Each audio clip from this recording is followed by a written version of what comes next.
Oi, gente, tudo bem? O programa Brasil Consciência de hoje traz lembranças de um tempo não muito distante e que era muito promissor para a ciência brasileira. Os áureos tempos da MEC-B, a Missão Completa Espacial Brasileira, e o desejo de alcançar o espaço. No programa de hoje, nós vamos falar especificamente do nosso primeiro satélite, o SCD-1 e o seu seguinte, SCD-2, que ainda estão voando e funcionando. Para falar sobre isso, nós temos aqui a direção do nosso sindicato, o sindicato que mantém esse programa. Estão conosco o vice-presidente, o Fernando Moraes, e Ivanil Barbosa, que vão emprestar a experiência deles para que a gente possa entender aquele momento e tentar olhar para o passado e saber o que vai acontecer no nosso futuro. Para começar direto, vamos para um VT que mostra que satélite é esse e que momento era esse da nossa pesquisa espacial. Acompanhe. O SCD-1 foi o primeiro satélite projetado, fabricado, testado e operado no Brasil. Ele foi desenvolvido pelo INPE, o Instituto Nacional de Pesquisas Espaciais, e inicialmente fazia parte da Missão Espacial Completa Brasileira, a chamada MEC-B. Ela teve início mais ou menos em 75, mais ou menos não, em 75, que foi realizado um primeiro seminário de atividades espaciais no Rio de Janeiro, num lugar lá em cima lá da Floresta da Tijuca, lá os militares organizaram, mas tinha gente do INPE. E foi aqui que começou-se a discutir a criação de uma missão espacial brasileira, né? Esse foi o primeiro seminário. Depois ocorreu um segundo seminário, anos depois, já em 1979, 78, 79, já no INPE, né? Aqui então já se decidiu por uma missão espacial completa brasileira. Aqui nessa mesa tem representantes da aeronáutica, do INPE, possivelmente do Ministério das Relações Exteriores e tudo mais, né? Até mostrei aqui o Brigadeiro Piva, que eu acredito que na época era o diretor do CTA. Com o atraso no desenvolvimento do veículo lançador de satélite por parte dos militares, o governo brasileiro decidiu lançar o SCD-1 por meio de um foguete contratado. A decisão, porém, não foi fácil e causou desgastes para a equipe. No final teve aquele dizer que não estava pronto, que a gente estava forçando lançar, aí botaram ele em quarentena. Aquele foi político, foi polêmico, mas a gente perdeu, né? Foi quando se mudou a direção do INPE. O satélite, na verdade, ele estava pronto em 88. Em 88, em 89 a gente já poderia ter lançado. Mas como ele estava atrelado ao programa do foguete, né, do VLS, então ficou esperando. Qual era o problema? O problema é que a MEC-B, como concebida, previa desenvolvimento paralelo, conjunto de satélite e foguete. E a gente, com aquela retomada, terminamos o satélite. E agora? Vai ficar esperando? E aí começou a forçar a lançar. E aí, no final, a gente perdeu essa briga aí, e o satélite foi para uma quarentena lá no INPE, ficou um tempo lá, dizendo que estava testando, mas depois pegaram e lançaram fora. Então, quer dizer... Então, houve esse desconforto aí, acredito que mais entre o INPE e o lado militar do programa, né? O Ministério da Ciência e Tecnologia, o Ministério das Relações Exteriores, na época, acharam que, de fato, era bom mesmo lançar com foguete estrangeiro, e foi feita uma licitação, ganhou um foguete Pegasus, né, que é um foguete americano. O lançamento deveria ter acontecido ao final de 1992, mas um contratempo pouco usual acabou atrapalhando a missão. O foguete estava com alguns problemas, o lançamento anterior tinha falhado e os engenheiros da empresa eles estavam querendo fazer de tudo para que esse lançamento não falhasse, né? Senão seria um grande fracasso para a empresa. Mas estava muito próximo das festividades de Natal e não sabíamos que a base de... que a estrutura necessária para o lançamento não estaria disponível devido às festas natalinas. Então, em vez de ser lançado em 92, foi lançado no começo de 93. Em 9 de fevereiro de 1993, o SCD-1 finalmente ganhou o espaço a bordo de um foguete norte-americano Pegasus. O lançamento marcou o início da operação do Sistema de Coleta de Dados Brasileiro, agora conhecido como Sistema Nacional de Dados Ambientais. O SCD-1, que está operando há 26 anos, ainda é usado para coletar e retransmitir dados como o nível da água dos rios e represas, qualidade da água, pressão atmosférica e a temperatura do ar. Até hoje é usado, né? Pela ANA, né? Agência de Águas, eles usam. Não podia estar usando muito mais, porque também não tem manutenção. A agência acho que usa 600, 700 plataformas, hoje depende ainda do SCD, de coleta de dados no solo, tu vê a aplicação. O SCD-1, que é o mais antigo, que foi em 93, a bateria não está funcionando mais, então ele só consegue coletar dados quando ele realmente está passando sobre o Brasil e está sendo iluminado, porque os painéis solares coletam a energia solar e aí ele consegue coletar os dados das plataformas e enviar para nós. Mas ele não consegue fazer isso mais quando ele não está iluminado. Iluminado significa ter a presença do sol irradiando sobre ele. Ao SCD-2 nós conseguimos coletar os dados, né, mesmo independente se está ou não iluminado. Voando a uma velocidade de 27 mil km por hora, o SCD-1 leva aproximadamente 1 hora e 40 minutos para concluir uma volta na Terra, caminho que o satélite já percorreu mais de 137 mil vezes.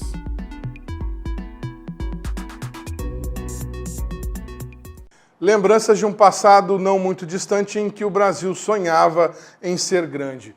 Qual é a impressão, o sentimento, vocês são pesquisadores e militantes da área de ciência e tecnologia, que vocês têm ao saber, primeiro, que o nosso primeiro satélite continua no espaço e funcionando. Segundo, saber que ele é um dos únicos satélites que a gente fez e que está funcionando. É controverso? Bem, é até motivo de orgulho. Eu sinto quando eu converso, estou no INPE bem antes da MEC-B, mas eu vejo que as pessoas quando falam, ainda falam com orgulho. Está lá, está funcionando. O SCD-1 está ruim, está fraquinho, as baterias, que obviamente não são baterias fabricadas no Brasil, são baterias importadas, eram, né, porque agora já não existem mais, elas falaram, mas o que nós montamos está totalmente coerente, funcionando normalmente. Nós podemos dizer que o INPE errou nesses satélites. Não era para eles durarem tanto tempo, né? Então, quer dizer, foi uma primeira experiência que foi muito bem feita, que mostra a capacidade de desenvolvimento tecnológico, de realização dos técnicos e tudo mais, que poderia ter sido desenvolvida, né? A verdade é que já há mais de 3 décadas o INPE vem perdendo pessoal, como todos os institutos públicos de pesquisa, os orçamentos têm sido cortados cada vez mais e daí a gente não ter avançado mais na produção de outros artefatos como esse, de produção independente. Porque hoje a gente produz os CIBERs, né, Fernando? Amazônia. Mas o CIBERs já conta com um convênio e uma parceria de mútua troca de tecnologias. Os SCD foram uma incursão em que, obviamente, a gente teve formação de pessoal. Eu não sou do INPE, o Fernando sabe dizer mais isso do que eu, mas mostrou a capacidade realizativa, né, e produziu coisas tão boas que ultrapassaram todos os requisitos de engenharia em termos de durabilidade e de funcionalidade. A gente vai ver ao longo do programa, os depoimentos mostram isso, parece que houve um excesso de zelo. Na verdade, era um temor de que o satélite viesse a falhar, então se garantiram de todos os lados, talvez seja por isso que ele ainda esteja funcionando. Mas o sentimento controverso é esse, né? Por exemplo, a gente pode imaginar que após dar o primeiro passo, nós vamos seguir avançando e crescendo nessa área. E do SCD, né, quase nada restou, a não ser algum domínio de tecnologia de software de controle de satélite, alguma coisa nesse sentido. Vocês acreditam que nós estaríamos em outro momento da nossa ciência e tecnologia se aquele projeto, aquele padrão de investimento tivesse sido mantido? Nós hoje teríamos condições, por exemplo, de ter uma constelação de SCDs passando por aí pela linha do Equador? MEC-B foi um programa em que realmente houve o aporte de investimento muito grande, tanto na informação de recursos humanos, quanto na aquisição de materiais, de equipamentos, na formatação de laboratórios, e estabeleceu um padrão, né, de constituição de um centro especializado na produção desses artefatos. A engenharia do INPE evoluiu muito e havia esse sentimento de começar uma grande aventura tecnológica. E isso foi muito bem, inclusive, não somente na área da produção de satélites, mas também na área do desenvolvimento, levando ao lançador dos satélites. A família Sonda, ela foi muito profícua, tinha uma cadência de lançamentos muito grande, até o Sonda 4, que depois coincide ali o final do programa com o final da MEC-B. E eu acho que talvez realmente o final do programa MEC-B e estabelecimento de uma outra estrutura tenha tido um impacto politicamente mais favorável, mas economicamente com menos aporte de recursos em todas as áreas. Fernando? O Fernando participou do projeto, né, Fernando? Diretamente, não, mas eu participei de algo que antecedeu aos SCDs. Foi quando o INPE, juntando grupos, Ghisoni estava envolvido, Ghisoni é daquela época também, Santana, Clóvis Solano, eram engenheiros, doutores, e com outras áreas na área de ótica, e foi feito um experimento chamado Missão Peroba, que foi o lançamento de por balão estratosférico, de um experimento na área de física, onde se queria observar alguns eventos na área da física, e foi feito toda uma estrutura com computador de bordo, sistema de câmeras, sistema de posicionadores, de dizer posições, onde está, para onde virar, e todo um conjunto, ou seja, um satélite que não subiu de foguete, era muito mais pesado. Por motivos óbvios, não havia necessidade, porque o balão carregava muito mais carga. E a missão foi um sucesso, acabou, subiu, fez as medições, o balão se deslocou pelo espaço, mediu tudo o que se queria medir e retornou à Terra. E daqui da Terra a nossa telemetria funcionou muito bem, perfeitamente. Então isso aí foi o primeiro embrião. E logo a seguir entrou a cobaia, entrou os militares com o Estado-Maior das Forças Armadas, que falou, vamos fazer, que a Fabíola se refere, que fez uma reunião, depois fez outra aqui em São José, e a coisa desenrolou. E naquela época se investiu, como o Ivanil falou, em material humano, se investiu em treinamento, se investiu em equipamentos e construção de prédios, porque se queria fazer satélite, se queria fazer veículo lançador de satélite. Era só isso que se queria. E nós iríamos fazer. Tanto que o SCD, o próprio Saturno fala, que ficou pronto em 88, 89, ele ficou pronto, mas ficou ali de quarentena. Por que isso aí? Porque atrasou a construção do veículo lançador de satélite. Ora, todo mundo sabe que é muito mais difícil se fazer um foguete para lançar um artefato, seja lá o que for, do que fazer um satélite. Fazer um satélite é difícil, porém, fazer um foguete com todas aquelas sofisticações e precisões é muito maior. Então, deu esse pequeno atraso. E aí, por questões políticas, optou-se por lançar o SCD por um lançador diferente do que era o nosso. Tá? E nessa situação houve um conflito, o diretor que apresentou a ideia de vamos lançar por outro, porque temos que lançar, não dá para ficar esperando que a coisa envelhece. Aí ele foi demitido, o Raup foi demitido. Aí o que o substituiu foi o Márcio. Aí o Márcio falou, vamos lançar assim, do jeito que é para lançar, através de um veículo lançador, do jeito que o Raup já tinha falado. Ou seja, foi mais um jogo político, uma puxada de tapete, um enquadra, desenquadra, mas subiu, o SCD1 subiu e gostou de ficar lá, tanto que ele está lá funcionando há 26 anos. Se a bateria fosse brasileira, acho que estava funcionando até agora. Vamos só fazer um pequeno glossário. O presidente falou agora há pouco da família Sonda. Eram foguetes que eram feitos pela Marinha, é isso, presidente? Não, eram feitos pelo IAE mesmo, pelo IAE. Instituto de Aeronáutica e Espaço. Na época não era, era isso, né? Não era Instituto de Aeronáutica e Espaço, era Instituto de Atividades Espaciais. Foi um programa desenvolvido em que o primeiro estágio de um foguete se constituía em segundo estágio do outro. Então, o Sonda 1, aquele único estágio do Sonda 1 se tornou o segundo estágio do Sonda 2. Então os motores iam crescendo e iam se constituindo em primeiros estágios da versão seguinte. E isso teve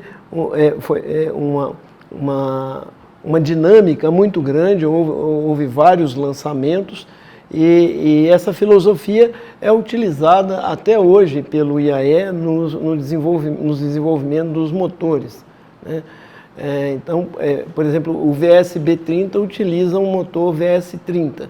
Agora está em ensaio lá no IAE, na divisão de integração e ensaios, está sendo ensaiado lá o VS-50, que vai constituir o motor do atual lançador, que substituiu o programa VLS, que é o veículo... VLM. É o VLM, Veículo Lançador de Microsatélites. Legal. Também teve o Fernandinho que falou, como é o nome? Gabinete... Não, COBAI. COBAI. Comissão Brasileira de Atividades Espaciais. Isso era antes lá nem existia Agência Espacial Brasileira, então? Não existia nada. Foi em 74, 75 já se começou a fazer isso. Foi a primeira estrutura voltada para a atividade espacial. Foi o embrião do que depois se tornou a MEC-B. Muito bem. Nós vamos para um rápido intervalo e a gente volta já já com muito mais informação e história boa para você. Um instante só.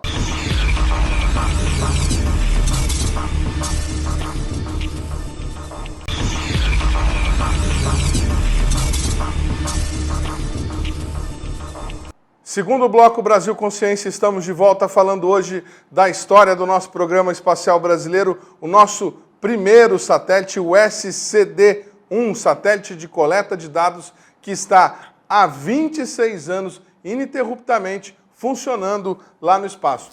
O SCD ele é um satélite com base hexagonal, que tem anteninha, né? E ele gira. Isso aqui é uma vista de frente, ele é um hexágono, né? E aqui todo cheio de célula solar, aqui. E ele fica girando assim. Então, como é que ele funciona? Ele tem ele recebe sinais de umas plataformas que chama PCD, plataforma de coleta de dados, que são distribuídas em regiões remotas, né? E elas ficam emitindo. Tem uma programação lá, ela emite de tanto em tantos segundos, manda sinal, dados de vazão de rio, nível d'água, temperatura, pressão, e fica mandando isso e ele recebe numa antena, numa dessas duas antenas aqui. E quando ele passa, ao mesmo tempo, a gente tem a estação em Cuiabá, tá? Hoje também tem uma estação em Cuiabá que fica em constante comunicação com o satélite quando ele passa numa região que ele enxerga, tá? Então, quando ele enxerga essas duas coisas, várias PCDs ao mesmo tempo, e a estação, ele imediatamente pega esses dados, sobe de frequência e transmite para a estação de Cuiabá. Tá? E ele tem capacidade, cada satélite desse são 115 quilos, né? Numa órbita de, acho que aproximadamente 700 quilômetros, acho que não está mais aparecendo. E ele tem capacidade de receber 300, 400 dessas e envia para a estação. Por dia ele pega 600 plataformas, cada SCD. Então ele faz por dia coleta de 600 a 700, manda para a estação. No outro dia ele continua.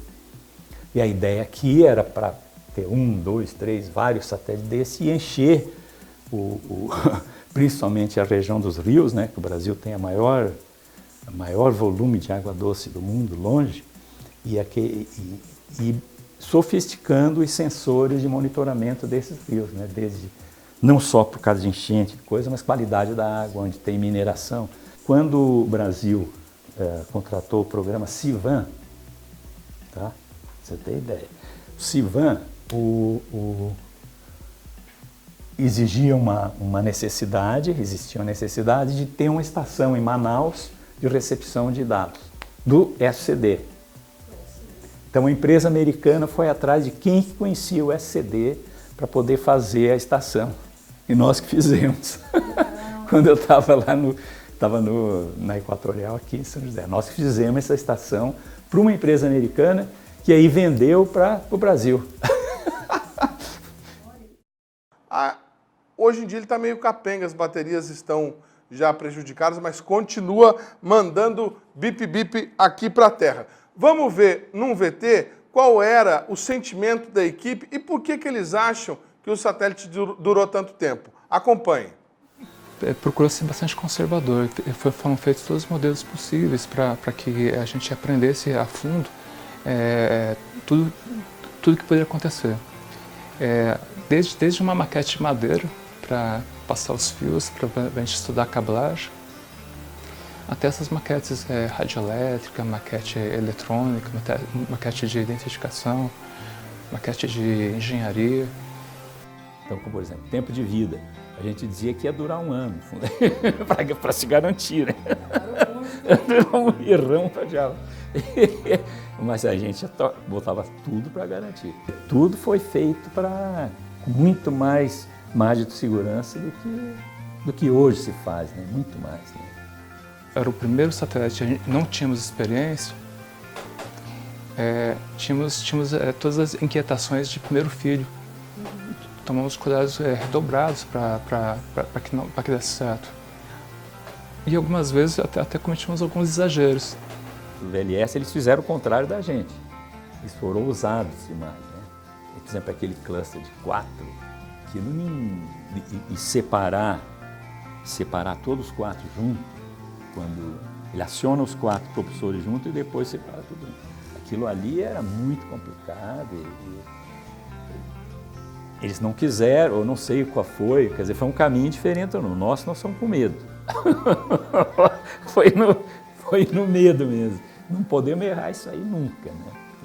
Naquela época, principalmente em 86, os salários aqui estavam, em 85 e 86, quando eu entrei, né?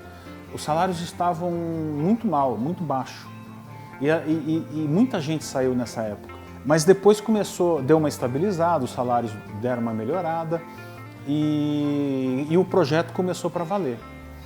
E era interessante porque nessa época o pessoal, o INPE nunca pagou hora extra para os engenheiros e técnicos, né? E o pessoal ficava aqui até altas horas da noite trabalhando. Existe um aspecto afetivo, né? o mesmo de considerar assim, ter sacrificado investido a juventude numa empreitada dessa. Esperava-se que hoje tivéssemos uma produção de satélites muito maior, que pudéssemos tá respondendo à sociedade de uma maneira ótima. E também a gente acaba lamentando porque não houve a reposição de pessoas, o conhecimento produzido não está sendo transferido para outras pessoas. E também sobre o aspecto do investimento realizado. Ter sido feitos grandes investimentos e não está sendo aproveitado da maneira ideal. Isso causa uma certa preocupação sobre se valeu a pena todo esse esforço e se haverá continuidade. Um país tão grande como o Brasil, ele necessita de satélites. Não é nenhuma questão de luxo. É uma ferramenta necessária para o planejamento de safras agrícolas, de desenvolvimento da própria tecnologia do Brasil, dos spin-offs, né, que é aplicações da tecnologia em outros setores da sociedade. Aqui a gente também tem a foto dos principais engenheiros envolvidos no lançamento, no desenvolvimento do SCD-1. Esses engenheiros aqui, todos eles assim com doutorado no exterior, quer dizer, foi uma equipe aí que o Brasil formou e investiu, né, para desenvolver o programa espacial, né, e digamos assim, é possível dizer que a maior parte deles aqui se equipara aí aos melhores engenheiros nessa área aí do mundo todo, né, em termos de formação.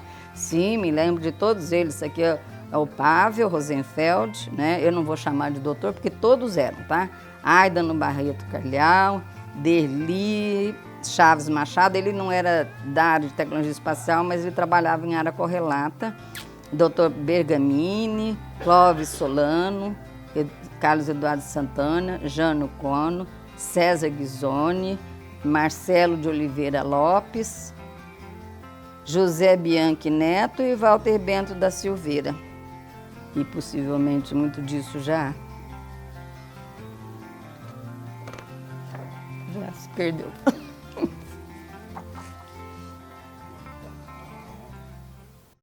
Tá aí a possível explicação para o satélite brasileiro ainda estar em funcionamento. Medo de dar errado, houve um zelo tremendo, né?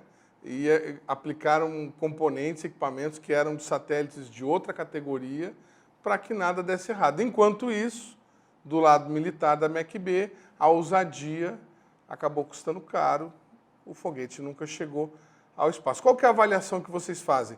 Vocês já disseram aí que fazer foguete é muito mais difícil do que fazer satélite, mas talvez tenha faltado cautela também para o lado militar, para que a gente pudesse ter tido êxito nessa missão? Olha, eu não penso assim que houve falta de alguma coisa referente ao gerenciamento. Faltou uma dinâmica e mais pessoal envolvido. Mais dinheiro, talvez? Dinheiro por serem militares e ainda está naquele resíduo do período da ditadura militar, o dinheiro até não teria faltado, mas faltou, acho que o dimensionamento das equipes, porque muitas equipes, eu vejo em outros países, eles têm um reforço de pessoal humano para poder sinergizar mais ainda aquele trabalho, aquela atividade. E talvez tenha faltado isso. Não sei se o Ivanil tem alguma coisa a acrescentar nisso, Ivanil. Você que estava lá dentro. Eu colocaria o seguinte, quando você produz um satélite como esse, que excedeu excepcionalmente qualquer referência em termos de requisitos de durabilidade, isso significa que ele também teve um custo muito maior do que um produto pronto de prateleira que você pudesse comprar naquela época. E esse tipo de situação é uma situação que impacta o nosso desenvolvimento aqui. Provavelmente, não provavelmente, certamente um produto desenvolvido aqui a partir de zero transferência de tecnologia, ou seja, uma tecnologia totalmente desenvolvida internamente no país, ela vai ter como resultado um produto que custa muito mais do que um produto pronto de prateleira que você possa comprar, como foi o caso da aquisição do satélite geoestacionário de dados de comunicação estratégica, o SGDC, que foi lançado há 2 anos e pouco. Mas o governo tem que entender que é o caminho e é o preço que se tem que pagar. o Brasil tem que desenvolver suas próprias tecnologias, porque o Brasil aprendeu a fazer coisas, aprender o que precisa e montar a sua infraestrutura laboratorial. Hoje tem o LIT, que é um laboratório de excelência, está no estado da arte de ensaios dinâmicos necessários para os desenvolvimentos dos satélites. Então, a gente aprendeu muito com isso.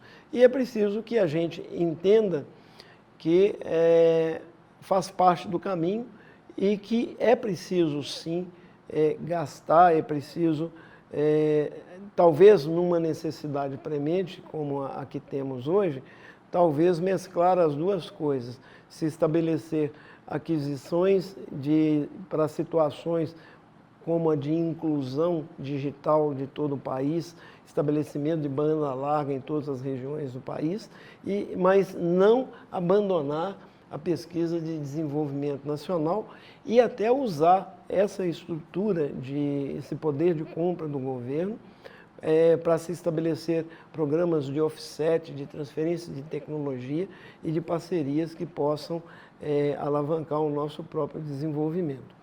Quanto à questão do formato do VLS, com o primeiro estágio sendo constituído de 4 motores, realmente uma configuração complicada, sofisticada, mas que no momento da sua concepção se entendia pela evolução do programa Sonda e até do Sonda 4, que já utilizava 2 estágios e já tinha provido uma tecnologia de alijamento de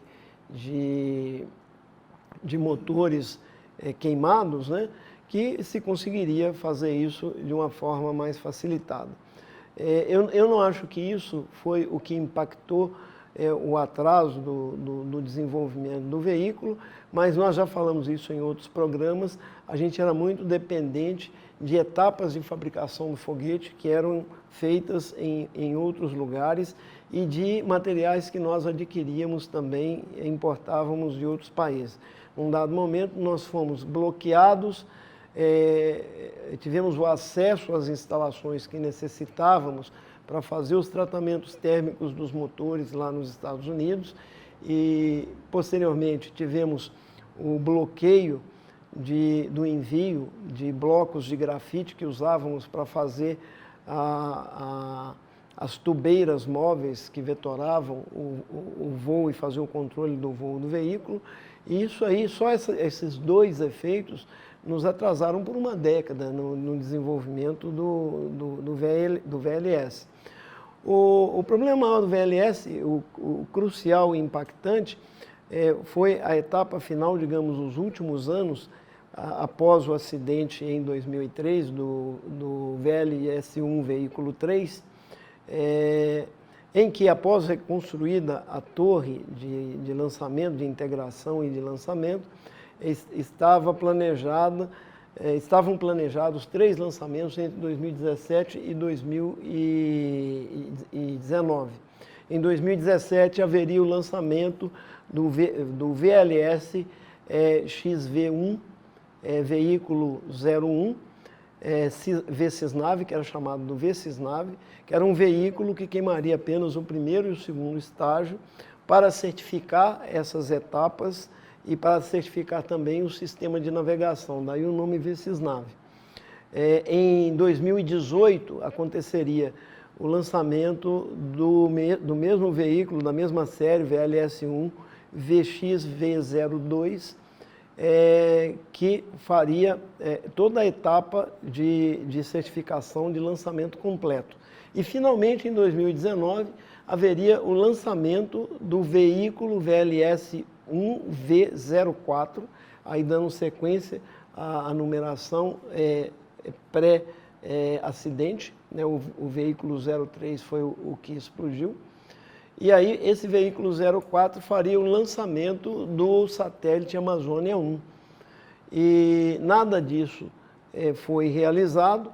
houve um problema grande de desenvolvimento do sistema neural, da rede neural do VLS, e por fim, em 2016, em fevereiro de 2016, uma plateia atônita lá do Instituto de Aeronáutica e Espaço foi informada pela direção do CTA do encerramento, da descontinuidade no desenvolvimento do VLS, e substituído por uma outra situação, vamos dizer, regrediu-se em termos de complexidade para o veículo de lançador de microsatélites, que é uma estratégia razoável, desde que conte com investimentos adequados para que haja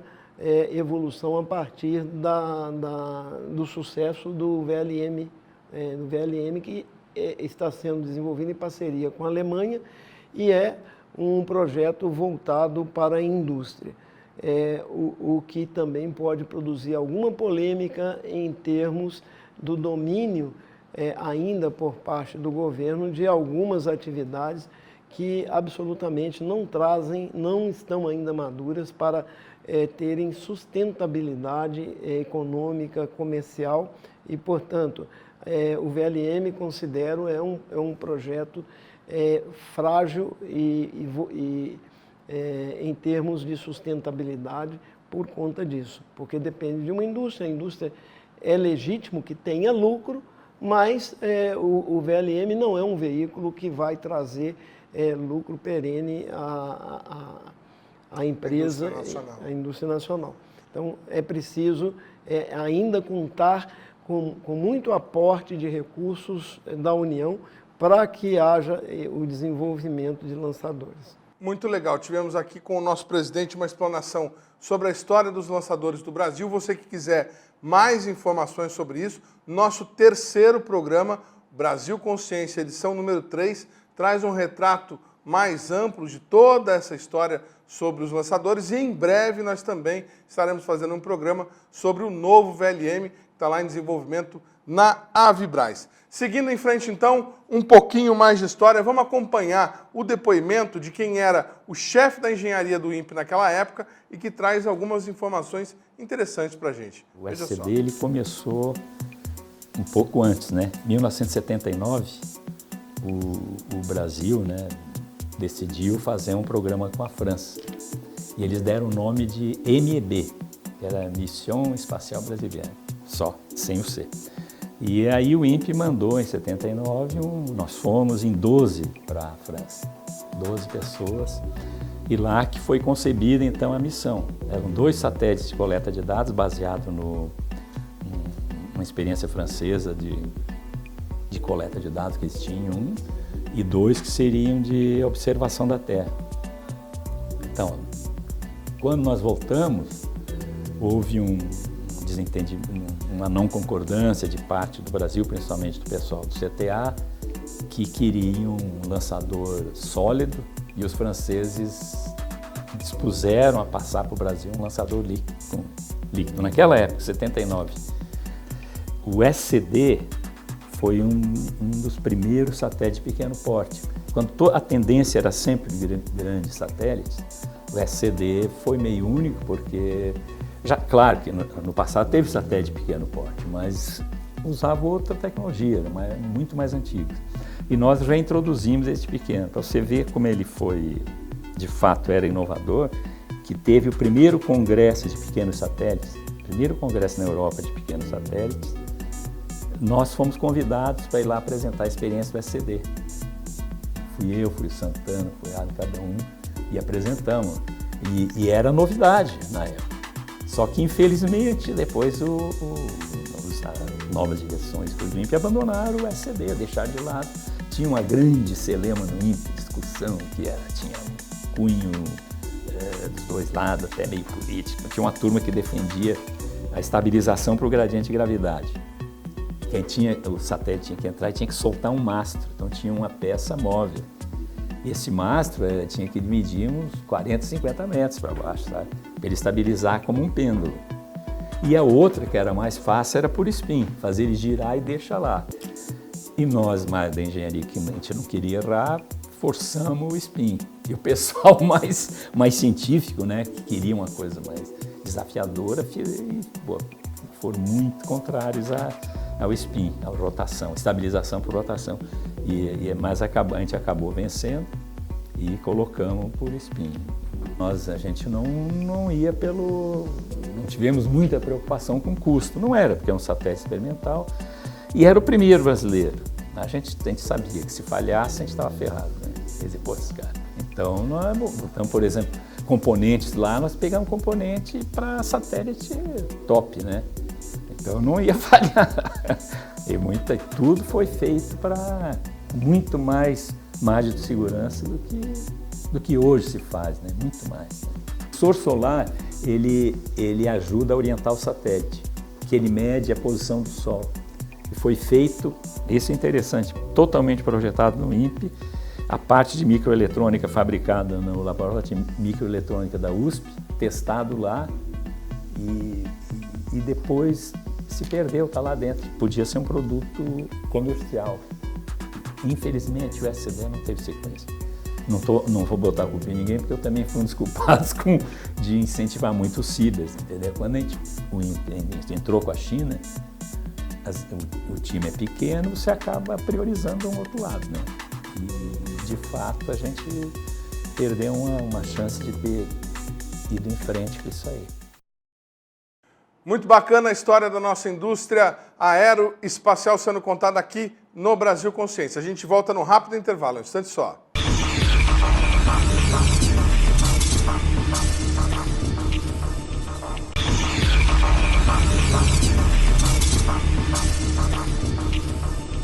Terceiro bloco Brasil Consciência, falando hoje da história da nossa indústria espacial, o lançamento do nosso primeiro satélite, o SCD-1, satélite de coleta de dados, que está há 26 anos funcionando ininterruptamente no espaço. Aqui conosco o nosso vice-presidente do sindicato que mantém esse programa, o Fernando Moraes. Fernando, vamos acompanhar agora um VT que fala sobre o centro de controle que teve que ser construído para poder monitorar esse satélite. Sistemas, o que dizem seus dados? O tanque 2 de oxigênio não tem leitura. O tanque 1 está a 725 PSI caindo. Leitura de combustível 1 e 3 estão... Sabe aqueles centros de controle que todo filme sobre viagem espacial tem? Então, o Brasil também tem o seu. O nosso centro de controle funciona no INPE, em São José dos Campos, e foi construído justamente para monitorar o SCD-1, o primeiro satélite brasileiro. Nós estamos no centro de controle, nós temos ao fundo a sala de controle principal do Centro de Rastreio e Controle de Satélites do INPE. Esse Centro de Rastreio e Controle de Satélites é uma coordenação do INPE que é composta pelo Centro de Controle aqui em São José dos Campos e mais 2 estações de rastreio. Uma delas está localizada na cidade de Cuiabá, que é o centro geográfico da América do Sul, né? E com isso, uma antena localizada em Cuiabá consegue cobrir todo o território nacional. O satélite passou sobre o Brasil, o sinal é captado, né, pela antena de Cuiabá. E a outra estação de rastreio, que contém a outra antena de rastreio, está localizada em Alcântara, no Maranhão, que fica no norte do Brasil, né, a 2 graus de latitude sul. Então fica próximo ao Equador e é onde está localizado o centro de lançamento de satélites do Ministério da Defesa. Tá? Então por isso é importante que se tenha uma estação de rastreio próxima ao centro de lançamento, porque o ponto de injeção do satélite em órbita seria visível à estação e imediatamente a gente conseguiria verificar o estado, né, de funcionamento de um satélite lançado a partir desse centro. A foto na parede é prova da participação na história deste servidor que ainda hoje trabalha no monitoramento do SCD-1 e dos demais satélites lançados posteriormente. São 2 SCDs, SCD-1 e SCD-2, e o Cibers 4. E o Cibers é o Cibers 4, né? que está operacional atualmente. Conseguimos controlar o satélite daqui da Terra. O satélite ele possui um transponder, um sistema de telecomunicações de bordo que emite um sinal em direção ao solo, né? E nesse sinal contém as variáveis de telemetria que dão informações sobre o estado de funcionamento do satélite. Então a gente consegue ver como é que estão as tensões, temperaturas, os diversos equipamentos, as correntes, enfim, a gente vê se tudo está operando de uma maneira conveniente. Mas nem o centro de controle e nem mesmo os satélites teriam sido úteis para o Brasil se os nossos pesquisadores não tivessem trabalhado em uma ferramenta fundamental para o sucesso da missão. Eu fui contratado aqui em 1988 para trabalhar no desenvolvimento do software que iria controlá-lo. Nós éramos uma equipe de aproximadamente 60 analistas de sistemas de desenvolvimento de software para gerar todo o código, que na época era em Fortran 77. Usávamos ainda computadores grandes, mainframes, era a família VAX, VMS, sistema operacional. Para que o satélite pudesse funcionar como um computador, recebendo e enviando dados, era necessário desenvolver um software que nunca havia sido feito no Brasil. Nós, como Agência Espacial Europeia, ESA, para nos dar, vamos dizer assim, um rumo, um norte de como seria desenvolver um software para controle de satélite, alguma coisa que estava no espaço, que não estava ao nosso lado, e nós, como analista de sistema na época, desenvolvíamos softwares, vamos dizer assim, comerciais, coisas aplicadas, não na internet, que na época não estava tão evoluída assim, mas softwares direcionados e próximos de alguma coisa que estava próximo a você. Agora, controlar alguma coisa que está remotamente, para a nossa experiência na época, foi um desafio. Para dar conta de todos os itens da programação, os pesquisadores foram divididos em grupos e se concentraram em itens do funcionamento do satélite. O resultado pode ser considerado um sucesso. Além de continuar funcionando no SCD-1 há 26 anos, o mesmo software serviu de base para o controle dos satélites lançados pelo Brasil posteriormente. Esse software veio durante todo esse tempo, esse período, sofrendo atualizações e mudanças. Então ele de Fortran 77, ele teve já, e eram em mainframes na época, ele passou já uma primeira migração para a linguagem C++, e numa nova metodologia de desenvolvimento de software. E com essa migração e com todo esse processo de desenvolvimento, nós tivemos, vamos dizer assim, aprendendo a como fazer de forma cada vez melhor, de tal forma que hoje nós temos uma equipe de aproximadamente 6 analistas de sistemas endereçados a desenvolver esse software, mas, na verdade, hoje o que se faz muito é a customização, ou seja, a configuração ou a adaptação dele para que seja utilizado para as novas missões. Por exemplo, hoje nós temos o Amazônia 1 que vai ser lançado o ano que vem, nós temos o Cibers 4A que vai ser lançado em novembro. Então, essa equipe, dado ao seu know-how e a capacidade de desenvolvimento que há 30 anos já dedicado a isso, ela faz algumas adaptações, algumas configurações e adapta esse software, por exemplo, hoje para o Cibers 4A, o ano que vem para o Amazônia e assim por diante. É software genuinamente brasileiro, né? Nós poderíamos, evidentemente, adquirir isso lá fora, se nós quiséssemos, mas é tecnologia nossa brasileira de desenvolvimento de software para controle de satélites. Além dos ganhos tecnológicos, o satélite SCD-1 também desenvolveu conhecimento científico no país. Eu fiz mestrado, doutorado, pós-doutorado, sou professor hoje na pós-graduação do INPE na área de software aplicado a controle de satélites. Eu já orientei mais de 15 doutores, mais de 30 mestres formados justamente de alguma forma, direta ou indiretamente, trabalhando em desenvolvimento de software para controle de satélite. E essas pessoas hoje estão, para dizer para você, até fora do Brasil, trabalhando em empresas internacionais, não exatamente desenvolvendo software para controle de satélite, mas usando todo esse know-how. Legal, muita história para vocês. Centro de controle ainda funcionando aqui no INPE de São José dos Campos, mas para esse centro de controle funcionar, para que o satélite possa receber dados e mandar para o centro de controle, para as antenas lá em Alcântara ou em Cuiabá, é necessário que exista uma PCD, uma plataforma que envia os dados para o satélite. E foi nesse equipamento que o Fernando participou. Como é que foi o desenvolvimento das PCDs, Fernando? Olha, o desenvolvimento dessas PCDs, ou seja, foi feita uma primeira na parte dos sensores, feito com o pessoal do prédio hoje chamado de sensores, que o Ghisoni fazia parte inicialmente, o Ghisoni que aparece em vários depoimentos desse documento, e a parte de eletrônica e controle desenvolvida no que hoje é o prédio Beta, né? A parte de transmissão, porque tem um transmissor que joga o sinal constantemente para o céu para que o satélite capture. E aí ele faz a devolutiva para o centro de controle. Então isso foi feito lá no prédio Beta, lá em cima no prédio do satélite, cujos nomes são esses, prédio Beta, prédio satélite, e foi feita uma primeira estrutura e depois sim levado para a indústria, acho que via Funcat, eu não me lembro bem, o Ghisoni deveria saber disso, ele se lembra, mas aí que foi feito, aí que foi multiplicado, porque o INPE não está lá para fazer dezenas, centenas de plataformas de coleta de dados, mas ele fala, isso aqui é a plataforma.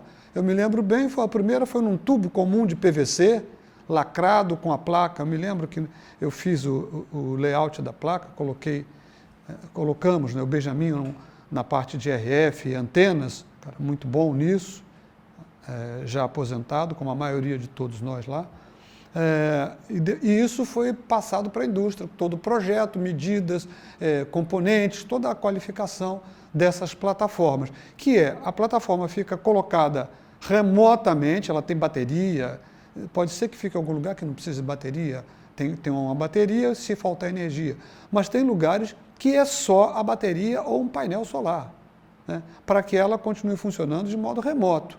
E isso é a essência.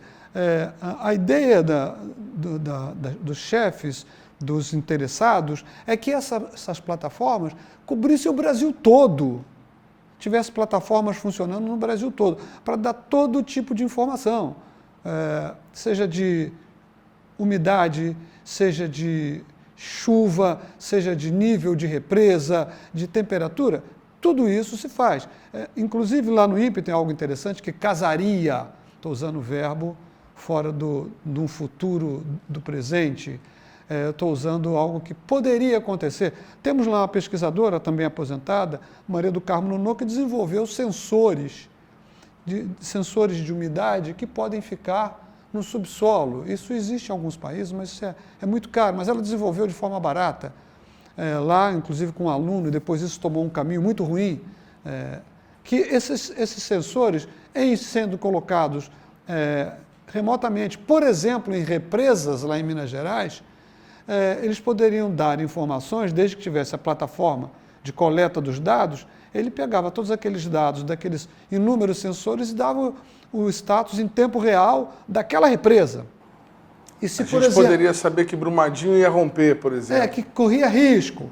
Brumadinho, que Mariana, iria ter problemas. A umidade e a fragilidade do solo, a condutância, tudo isso estudado pelos sensores que a doutora Maria do Carmo Nonô desenvolveu. Só que isso também virou fumaça. Parece que alguém levou a ideia para fora do INPE de uma maneira não muito cordial, mas poderia ser feito. Então, nós teríamos que ter muitas plataformas espalhadas pelo Brasil, e muitas não são só 400 plataformas. Teria que ser 4.000, porque o Brasil é imenso, o Brasil é um continente. Você poderia ter, inclusive, para determinar secas, como é que está a seca, isso ajudaria o pessoal da agricultura ou do pessoal do sertão.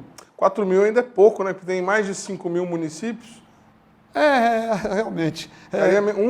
Menos de um por cidade, né? Ou por região, né? Espalhado em uma certa região, um certo número de plataformas. E teríamos que ter lá em cima mais SCDs, nós só temos 2, dando conta da sua missão. Nós teríamos que ter uma constelação. E eu digo uma coisa interessante, o nosso centro de controle, que é o centro de controle de satélite lá do INPE, ele foi desenvolvido para ter uma capacidade muito maior. Ou seja, aquele prédio, aquela estrutura, juntamente com o pessoal lá de Cuiabá, de Alcântara, aí mesmo de Natal, pode pegar muito mais informações de SCDs e mandar para o local de concentração de dados. E depois vai para a Cachoeira, e forma Cachoeira Paulista, e forma aquele conjunto de dados que o pesquisador, que o pessoal do CEMADEM, por exemplo, saberia analisar com grande capacidade. Acontece que nós não temos, nós temos dois. Paramos, como o Ghisoni falou, paramos por causa dos cibers. Então, os engenheiros se dedicaram aos cibers e o pessoal do centro de controle também ficou focada a cibers. Ou seja, o SCD virou uma experiência que perdeu a sua força, quando deveria ser uma força paralela. Para isso precisava ter vontade política, porque os nossos engenheiros, os nossos técnicos estavam preparados para fazer, mas não houve a vontade política de se tocar mais o SCD. Fernando, para quem não entende nada disso como eu, explica para a gente que acessar um satélite hoje em dia ainda não é uma coisa tão simples assim. Está muito mais simples, mas não é tão simples assim. Como é que uma PCD desenvolvida lá em 1970 e muitos, quase 1980, conseguia mandar um sinal para o satélite? Era via o quê? Rádio? Sempre é via rádio, né? Ela foi construída em meados dos anos 80, para poder fazer esse casamento com os SCDs. Ela é simples, é um sistema de sensores, é um sistema com seus amplificadores de sinais, codificadores, um sistema digital, tem um pequeno computador a bordo, que gerencia todas essas funções, e um sistema transmissor.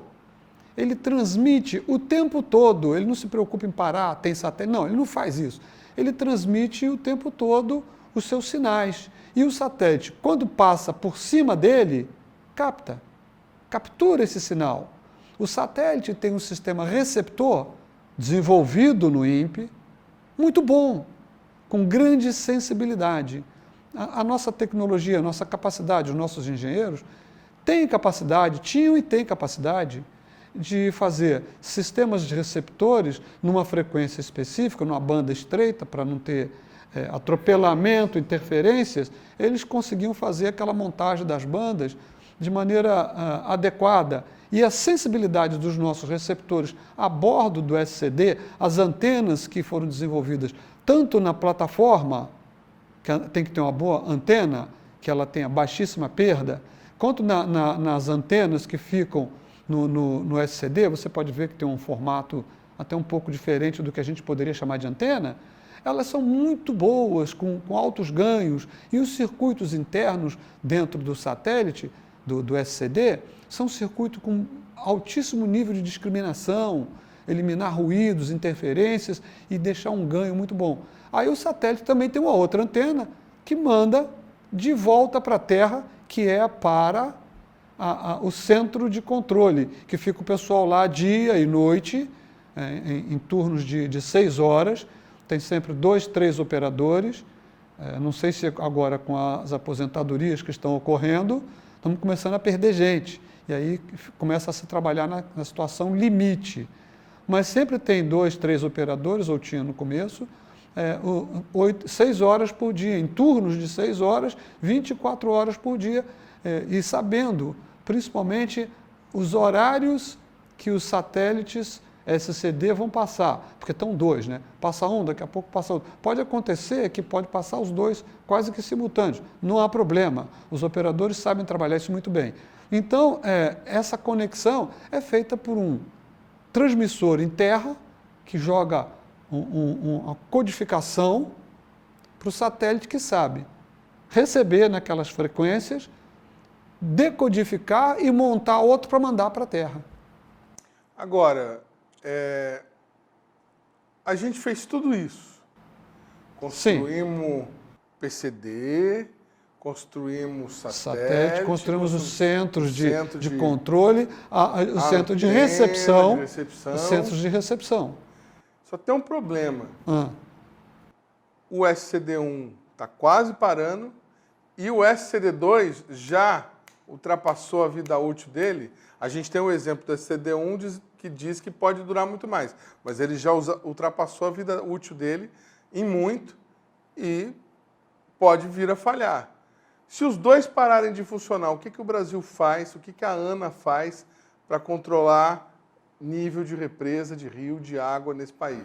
Na atual conjuntura do país, conjuntura político, econômico, social, eu acho que eles, primeiramente, vão parar de pegar, vão ter que, por exemplo, o CEMADEM, que usa essas informações, a ANA, que usa essas informações, vai ter que usar situações mais rudimentares. E depois vão contratar a um preço mais assustador, exorbitante, serviços de satélites e empresas vindas do exterior. Ou seja, vai enterrar de vez a tecnologia desenvolvida.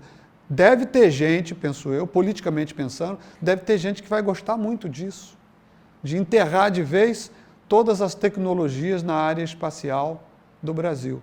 E depois, se nós pudermos explorar um pouco mais, eu digo que hoje, para fazer um SCD, um novo SCD, poderíamos fazer. Nós ainda temos engenheiros ativos e na indústria também, um novo SCD bem menor, consequentemente mais leve, mais barato e mais eficiente. E poderíamos aí sim montarmos uma constelação de SCDs. Para isso precisa de vontade política, porque não adianta o Fernando querer, não adianta o INPE querer, tem que ter vontade política e provar, isso é fácil, basta ver a história, provar a utilidade, a necessidade desse tipo de equipamento, um satélite e as suas plataformas. E aí colocar uma constelação de 8, 12, 32 SCDs lá em cima e 5 mil, 10 mil plataformas de coleta de dados e gente para operar. Agora, se nós vamos perder isso aí depois contratarmos, só nos resta torcer para que não aconteça. Mas, Fernando, se precisar fazer um SCD hoje, o INPE consegue fazer? Os engenheiros estão lá? Olha, a equipe já teve grandes perdas, mas o espírito e a competência dos que ainda estão atuando no INPE, junto com alguns outros, poucos que chegaram depois, tem capacidade para isso. O problema é que, por exemplo, está ligado aos cibers. Estão priorizando os cibers e o Amazonas. Então o pessoal está se desdobrando. Mas capacitação, capacidade de se fazer um SCD, como eu falei, fazer um SCD menor, mais leve, mais eficiente e mais barato.